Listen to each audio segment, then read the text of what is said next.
Hello everyone, welcome to my new YouTube channel. Please like, share and subscribe. Bell icon को भी आप press कर दीजिए जिससे आपको मेरी न्यू वीडियोस जब भी आए आपको मिल जाए।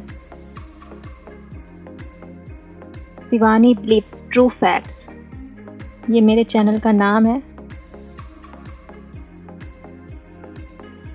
तो शुरू करते हैं मैं अपना आज का topic. 5 most important ways to crack any competitive exams, tips and tricks के साथ। तो आइए स्टार्ट करते हैं। हमारा पहला जो पॉइंट है, read and understand about exam. Means what, जब भी हम कोई कॉम्पिटिटिव एग्ज़ाम्स देते हैं तो उसके लिए हमें सबसे पहले उसके सिलेबस, उसके एग्ज़ाम्स पैटर्न, उसके previous year cut off marks, ये सब हमें जानना ज़रूरी होता है। क्योंकि जब भी हम कोई कॉम्पिटिटिव एग्ज़ाम दे रहे हैं तो वो सारे कॉम्पिटिटिव एग्ज़ाम एक दूसरे से अलग होते हैं। तो उनके सिलेबस अलग होते हैं, उनके एग्ज़ाम ऑफ पैटर्न अलग होते हैं, उनके प्रीवियस ईयर कट ऑफ कितने गए थे ये भी हमें मालूम होना चाहिए। तो प्रिपरेशन करने से पहले हमको ये सब जानना ज़रूरी है कि मतलब उसकी स्टडी करनी ज़रूरी है कि एग्ज़ाम में किस टाइप के क्वेश्चंस आते हैं। प्रीवियस ईयर क्वेश्चन पेपर देखना बहुत ज़रूरी होता है, सिलेबस क्या रहते हैं और हमें कैसे तैयारी करनी चाहिए, ये सारे चीज़ हमें पहले डिसाइड करना होते हैं जब हम प्रिपरेशन करना स्टार्ट करते हैं। तो ये हमारा पहला पॉइंट हुआ। अब आते हैं दूसरे पॉइंट की तरफ। Plan a time table. Means जब हमने ये देख लिया कि सिलेबस क्या आते हैं और एग्ज़ाम पैटर्न कैसा रहता है, कितने क्वेश्चंस आते हैं, कितने मार्क्स के आते हैं, ये सब हमने सब देख लिया है। तो अब हम ये देखेंगे कि हमें पढ़ना क्या है और हमारा गोल सेट करना है। मीन्स कि आज हमें क्या पढ़ना है, मंथ वाइज में हमारा कितना कंप्लीट हो जाना चाहिए, जब एग्ज़ाम जब आने वाले हैं तब हमें क्या पढ़ना चाहिए। तो हमें अपना टाइम टेबल रूटीन बना लेना चाहिए। जैसे हमें कितने घंटे पढ़ने चाहिए, एक दिन में हमें कितने घंटे पढ़ने चाहिए और किस सब्जेक्ट को कितना समय हमें देना चाहिए। तो हमें अपने सिलेबस को डिवाइड कर लेना चाहिए। जैसे अगर हमारा रीजनिंग आ रहा है या क्वांट आ रहा है या जनरल नॉलेज, इंग्लिश, जो भी हमारा सब्जेक्ट जो हमारे एग्ज़ाम्स में आ रहे हैं, तो हम अपने सिलेबस को डिवाइड कर ले पहले ही कि इतने दिन में हमें ये ख़त्म कर लेना है, इतने दिन में हमें ये ख़त्म कर लेना, इतना हमें ये कर लेना है।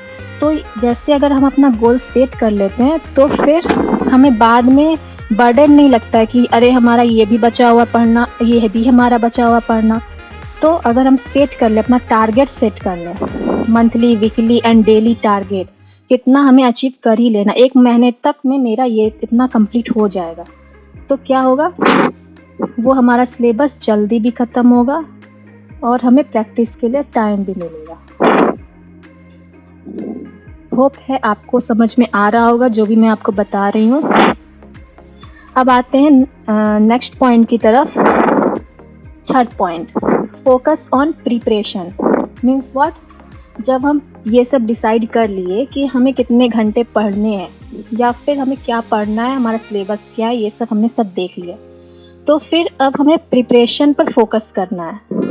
कि ये बहुत सारे बच्चे ऐसे भी होते हैं कि आज टाइम टेबल सेट कर लिया, बस कल से बस उसे फॉलो ही नहीं करते, या एक दिन फॉलो कर लिया बस उनको मन ही नहीं करता है। तो क्या करना चाहिए, खुद में ये जिज्ञासा उत्पन्न करवाना चाहिए, खुद पे कंसंट्रेट होना चाहिए। आपको अपने गोल्स के तरफ, लक्ष्य के तरफ मोटिवेट होना चाहिए कि हाँ मुझे ये लेना ही है, ये जॉब मुझे लेनी ही है। तो उसके लिए आपको पूरा फोकस आपका होना चाहिए स्टडीज़ पर। तो कंसंट्रेट ऑन योर गोल्स। आप जब भी भटकें या फिर आपका लगे कि मुझसे तो नहीं हो रहा है या बोर लग रहा है, आप मतलब आप क्या बोलते हैं उसको, नहीं कर पा रहे हैं, अपना ध्यान नहीं लगा पा रहे हैं, कंसंट्रेट नहीं हो पा रहे हैं, बार बार आपका ध्यान भटक रहा है कि मोबाइल देख लूँ, सोशल मीडिया देख लूँ, वीडियोस देख लूँ, कॉमेडी देख लूँ, जो भी, तो आप करिए, वो सब के लिए भी टाइम निकालिए। लेकिन स्टडीज़ जो आपने सेट किया है कि हमें इतने घंटे पढ़ने हैं, तो वो आपको देना ही होगा। और स्टडीज़ में भी आपको क्या पढ़ना है, ये नहीं कि आप कुछ भी पढ़ रहे हो। सिलेबस जो भी है आपका, तो पहले तो सिलेबस का जो टॉपिक है उसके कॉन्सेप्ट्स आप क्लियर करिए और उसके शॉर्ट नोट्स बनाने की कोशिश कीजिए। जैसे आपका जनरल नॉलेज है उसमें तो नोट्स आप बना ही लेते हो, ऐसे रीजनिंग में है या क्वांट है तो उसका कुछ मेन पॉइंट्स होते हैं या फॉर्मूले होते हैं या फिर कुछ ट्रिक्स होते हैं, तो वो क्या करो, आप अपने कॉपी पर उस टॉपिक पे नाम लिखकर वो आप अपने शॉर्ट नोट्स की तरह उसे बना सकते हो। तो जब आप एग्ज़ाम टाइम में रिवीज़न करते हैं तो वो आसानी से तुरंत रिवीजन हो जाते हैं। वो होप है आपको इतनी दूर तक समझ में आ गए होंगे हमारे 3 पॉइंट्स। अब आगे आते हैं। हमारा 4th पॉइंट है मोर एंड मोर प्रैक्टिस। ये अपने आप में ही ये बता रहा है कि जितना आप प्रैक्टिस करोगे, जितना आप क्वेश्चन सॉल्व करोगे, जितना आप उस एग्ज़ाम पैटर्न के तरीके से प्रैक्टिस करेंगे उतना आपका एग्ज़ाम अच्छा जाएगा। जैसे बहुत सारे मॉक टेस्ट होते हैं, सैम्पल पेपर्स होते हैं, प्रीवियस ईयर क्वेश्चन पेपर्स होते हैं, सब अवेलेबल होते हैं नेट पे। आप जो भी एग्ज़ाम दे रहे हैं उस एग्ज़ाम के वेबसाइट पर अगर आप जाएंगे तो आपको दिख जाएंगे। तो आपको क्या करना है, देखिए मैंने लिखा भी है, note with time management using timer. Means आप ये सब सॉल्व तो कर ही रहे हैं, बहुत सारे लोग करते भी हैं सॉल्व, लेकिन टाइमर के साथ सॉल्व कीजिए।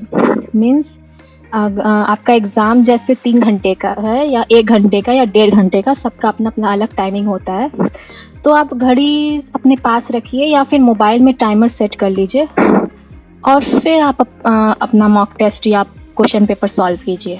तो उससे क्या होता है, आपको पता चलता है कि मेरा इस सेक्शन में कितना टाइम लग रहा है, इस सेक्शन में कितना टाइम लग रहा है। सेक्शन वाइज भी आप टाइम सेट कर सकते हैं। जैसे पहला सेक्शन रीजनिंग है तो उसमें आपको कितना समय लग रहा है, कितने क्वेश्चंस के हिसाब से कितने समय लग रहा है आपको। और प्रैक्टिस करते ही जाना है। क्वेश्चन पेपर प्रैक्टिस के लिए mock test, question paper, sample papers, ये सब की कमी नहीं होती है। नेट पे बहुत सारे अवेलेबल मिल जाते हैं और बुक्स भी आते होंगे उससे रिलेटेड। और जो भी आप एग्ज़ाम दे रहे हो तो उसमें भी बहुत सारे प्रैक्टिस सेट्स दिए रहते हैं। तो वो आपको खुद से डिसाइड करना है कि कौन सा आपके लिए सही रहेगा। नेक्स्ट पॉइंट हमारा स्टे पॉजिटिव एंड कॉन्फिडेंट। ये तो सबसे ज़्यादा है कि जरा देखिए, जैसे कि आप अभी तैयारी स्टार्ट ही कर रहे हैं तो क्या होता है कि आपको बहुत सारी चीज़ें नहीं आती, या आपने एग्ज़ाम दिया प्रीवियस ईयर क्वेश्चन सॉल्व किया और आपको लगा कि इतना हार्ड क्वेश्चन है, मुझसे तो बन ही नहीं रहा, ये कैसे होगा, मेरे से नहीं हो रहा है, एट्सेट्रा एट्सेट्रा। बहुत सारे थॉट्स आते हैं माइंड में। तो क्या करना है, सबसे पहले तो आपको पॉजिटिव होना है कि नहीं आता है तो कोई बात नहीं, मैं सीख लूँगा, कर लूँगा मैं। अगर प्रैक्टिस करेंगे तो क्यों नहीं होगा, कुछ भी हो सकता है। अपने आप को मोटिवेट करते रहिए कि नहीं, मुझे ये जॉब चाहिए। आपने ये चुना ही क्यों, पहले तो ये सोचिए कि आपने ये इस एग्ज़ाम को चुना क्यों। क्योंकि आपको जॉब चाहिए या आप पास होना चाहते हैं, अपनी लाइफ में कुछ अच्छा करना चाहते हैं।